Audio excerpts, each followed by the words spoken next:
प्यारे सज्जनों, जो भी इस धरती पर जन्म लेता है उसकी मृत्यु भी होती है। मृत्यु इस जीवन का अटल सत्य है। धर्म ग्रंथों में भी कहा गया है कि व्यक्ति अपने अच्छे और बुरे कर्मों के अनुसार ही मृत्यु के पश्चात स्वर्ग और नरक लोक में जाता है। अच्छे कर्म करने वाले को स्वर्ग की प्राप्ति होती है और बुरे कर्म करने वाला इस लोक के बाद भी नरक की यातनाएं भोगता है। मनुष्य के अच्छे कर्म ही उसके लिए मोक्ष के द्वार खोलते हैं। प्यारे सज्जनों, मोक्ष प्राप्ति का अर्थ है जीवन मरण के चक्र से मुक्त हो जाना। मोक्ष की प्राप्ति के बाद मनुष्य को दोबारा इस मृत्यु लोक में जन्म लेने की आवश्यकता नहीं पड़ती। इसलिए हर एक मनुष्य मृत्यु के पश्चात मोक्ष की प्राप्ति की कामना करता है। धर्म ग्रंथों में कहा गया है कि जो भी व्यक्ति अपने किए गए बुरे कर्मों के प्रति पश्चाताप करता है और भविष्य में बुरे कर्म न करने के लिए प्रण करता है, उस मनुष्य के मृत्यु के समय के समस्त कष्ट कट जाते हैं। उसे इस लोक के बाद में भी स्वर्ग में स्थान मिलता है। मनुष्य जीवन मरण के बंधन से मुक्त होकर के मोक्ष की प्राप्ति करता है। प्यारे सज्जनों, भक्ति का मार्ग मनुष्य के लिए मोक्ष की प्राप्ति के द्वार खोलता है, लेकिन भक्ति पूर्ण लगन से होनी चाहिए। भक्त पूरी तरह से स्वयं को भगवान की चरण शरण में सौंप दे। सांसारिक बातों से फिर कोई मोह न रखे। ये मार्ग अत्यंत ही कठिन है, लेकिन आत्मज्ञानी संत सद्गुरु के मिलने से भक्ति मार्ग बहुत ही सुगम हो जाता है और फिर उसे मोक्ष की प्राप्ति मिलती है। प्यारे सज्जनों, मनुष्य मृत्यु के बाद मोक्ष, नरक या स्वर्ग का भागीदार बनता है। भगवान श्री कृष्ण ने गीता में भी कहा, कर्म ही सबसे ऊपर होता है। व्यक्ति को भाग्यवादी न बन करके कर्मवादी बनना चाहिए। अच्छा और सात्विक आचरण करे। सदैव अच्छे कर्मों के द्वारा ही व्यक्ति इस जन्म मरण के बंधन से मुक्त हो सकता है।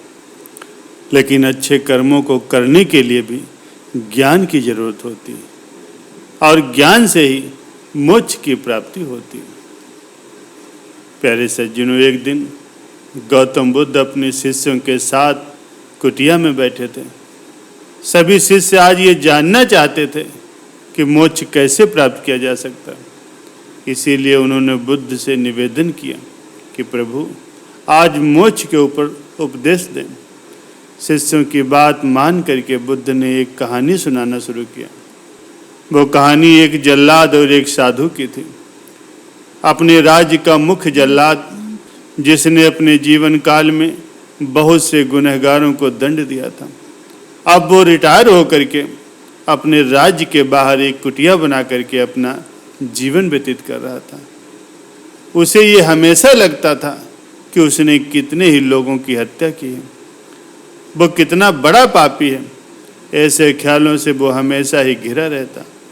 वो अपना सारा दिन पश्चाताप में ही गुजारता था। एक दिन वो रोज की तरह ही इन्हीं ख्यालों में खोया हुआ था। खाना खाने के लिए थाली परोस रहा था, तभी उसको दरवाजे से किसी की आवाज़ आई। उसने बाहर जाकर के देखा तो एक साधु खड़ा था। साधु के चेहरे को देख करके जल्लाद समझ गया कि यह साधु बहुत ही लंबी साधना के बाद आज उठा और भूख से व्याकुल है। जल्लाद के मन में विचार आया कि जिंदगी भर तो उसने बस हत्याएं ही की, आज मौका मिला है कुछ पुण्य कमाने का, तो उसे गंवाना नहीं चाहिए। उसने उस साधु को अंदर बुलाया और अपने खाने की थाली उसे दे दी। साधु खाना देख करके बहुत प्रसन्न हुआ, पेट भर करके भोजन किया और फिर उसने जल्लाद से बातचीत शुरू की। जल्लाद ने साधु को अपने जीवन की सारी कहानी सुनाई। उसने बताया कि वो ऐसा काम करता था जिससे उसने कितने ही लोगों को फांसी दी।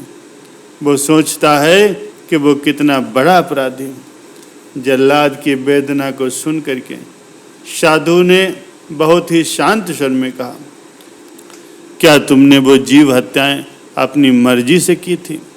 जल्लाद ने कहा, नहीं, मैं तो बस राजा की आज्ञा का पालन कर रहा था। मेरा कोई भाव नहीं था, कोई स्वार्थ नहीं था उन्हें मृत्युदंड या सजा देने का। तब साधु ने कहा, तब फिर तुम अपराधी कैसे हुए? तुम तो अपने राजा के आदेशों का पालन कर रहे थे। ये सुन करके उस जल्लाद को एहसास हुआ कि वो किसी गलत काम के लिए जिम्मेदार नहीं है, उसका कोई दोष नहीं है, वो तो सिर्फ अपना दायित्व पूरा कर रहा था। इस प्रकार उस जल्लाद का मन शांत हुआ और फिर उस साधु ने उस जल्लाद को नाम दीक्षा दी, उसे भजन सिमरन और ध्यान का तरीका बताया। कुछ समय के बाद उसने वहाँ से विदा ली। प्यारे सज्जनों, साधु को विदा करके जब जल्लाद वापस आया और अपने घर में रह करके वो भजन ध्यान करने लगा, कुछ समय के बाद उसकी मृत्यु हो गई, जिसके बाद उस जल्लाद को मोक्ष की प्राप्ति हुई। इतना कह करके बुद्ध ने अपनी कहानी को विराम दिया। सभी शिष्य बहुत ही आश्चर्य से बुद्ध की ओर देख रहे थे। किसी को समझ नहीं आ रहा था कि जिस जल्लाद ने इतनी हत्याएं की हैं उसे भला मोक्ष कैसे प्राप्त हुआ। तब एक शिष्य ने ये दुविधा बुद्ध जी के सामने रखी।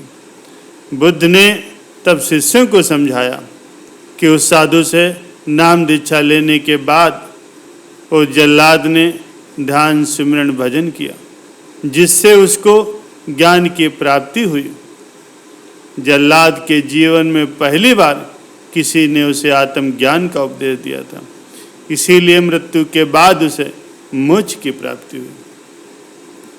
अपनी बात को विराम देते हुए बुद्ध जी बोले, बिना आत्मज्ञान के 1000 शब्दों का उपदेश भी बेकार है, किंतु शांत मन से सद्गुरु का एक शब्द भी अगर ध्यान से सुन लिया जाए तो भी वो ज्ञान दे देता है और आत्मज्ञान से ही मोक्ष की प्राप्ति संभव। प्यारे सज्जनों, इस सत्संग से हमें यही सीख मिलती है कि अपने कर्तव्यों का पालन बिना किसी दुर्भाव के पूरी निष्ठा के साथ करना चाहिए। साथ ही साथ अपना मन हमेशा ही शांत रखना चाहिए, क्योंकि शांत मन से ही किसी संत का उपदेश, उसका सत्संग सुनने पर ही वास्तविक ज्ञान की प्राप्ति हो सकती है, जो कि हमें मोक्ष की ओर ले जाती है।